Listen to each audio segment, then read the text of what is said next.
దినేష్ అయితే రోహిణిని పిలుస్తూ ఉంటాడు. అది చూసి రోహిణి షాక్ అవుతూ ఉంటుంది. "రా ఇటు" అని చెప్పేసి దినేష్ అనేసరికి ఒకసారిగా షాక్ అయ్యి వాడి దగ్గరికి వెళ్తూ ఉంటుంది. "ఏంటి డబ్బులు అడిగితే ఇచ్చాను కదా! అయినా మళ్ళీ వచ్చావేంటి?" అని చెప్పేసితో అంటూ ఉంటుంది. "నేను మిగతా బ్యాలెన్స్ కోసం వచ్చాను" అనేతో అంటూ ఉంటాడు. ఆ మాటలకి "నా దగ్గర లేవు. నా దగ్గర అసలు అడ్జస్ట్ అవ్వట్లేదు. అయినా నువ్వు నన్ను అలా మాట మాటకి అడిగినా నా దగ్గర ఎలా వస్తాయి డబ్బులు అని చెప్పేసి రోహిణి అయితే అడుగుతూ ఉంటుంది. అలా అయితే మీ అత్తగారిని అడగాలా అని చెప్పేసి అంటూ ఉంటుంది. ఉంటాడు. ఆ మాటలకి షాక్ అవుతూ ఉంటుంది రోహిణి.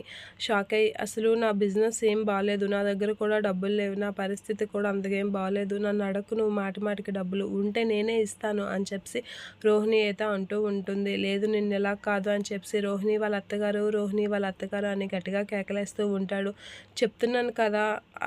కామ్‌గా ఉండు అని చెప్పేసి అరవకు అని రోహిణి అయితే వాడిని రిక్వెస్ట్ చేసుకుంటూ ఉంటుంది. అలా రిక్వెస్ట్ చేసుకుంటూ అయినా నువ్వెందుకు నన్ను ఇదిలా పీడించుకొని తింటున్నావు అని అంటే, నేను నిన్నుగా వదిలేసాను కాబట్టి ఇంత ప్రశాంతంగా నీ మొగుడుతో సంతోషంగా ఉన్నావు అనేతో అంటూ ఉంటుంది.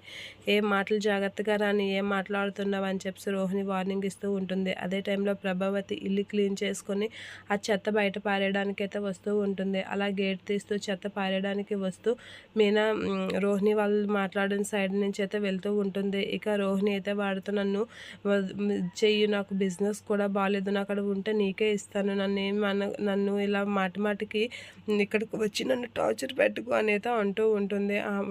ఉంటుంది. ఆ మాటలకి అయితే నాకు మాట ఇవ్వు అనేతో అంటూ ఉంటాడు. అదే టైంలో ప్రభావతి అటు చూస్తూ ఉంటుంది. రోహిణి ఎవరితో మాట్లాడుతుంది అనేతో అనుకుంటూ ఉంటుంది. ఇక రోహిణి అయితే వాళ్ళ అత్తయ్య గారిని చూసి ఒకసారిగా షాక్ అవుతూ ఉంటుంది. అమ్మో! మా అత్తగారు ఇప్పుడేం చేయాలి అనైతే షాక్ అయ్యి అలా చూస్తూ ఉండిపోతూ ఉంటుంది. రోహిణి ఎవరితో అలా మాట్లాడుతుంది అని చెప్పేసి ప్రభావతి చూస్తూ ఉంటుంది. ఇక రోహిణి అయితే అలా చూస్తూ షాక్ అయ్యి ఉండిపోతూ ఉంటుంది. ఇక ప్రభావతి అయితే అటు చూసి రోడ్డు క్రాస్ చేయడానికైతే ట్రై చేస్తూ ఉంటుంది.